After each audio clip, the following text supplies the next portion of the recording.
Deep in the quiet town of Taos, New Mexico, a mysterious phenomenon has puzzled residents and scientists alike for decades.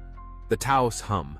Described as a low-frequency, droning noise, the hum is heard by only a small portion of the population, yet its source remains elusive.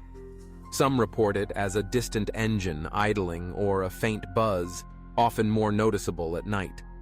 Investigations have ruled out obvious causes, leading to theories ranging from secret military experiments to unusual geological activity.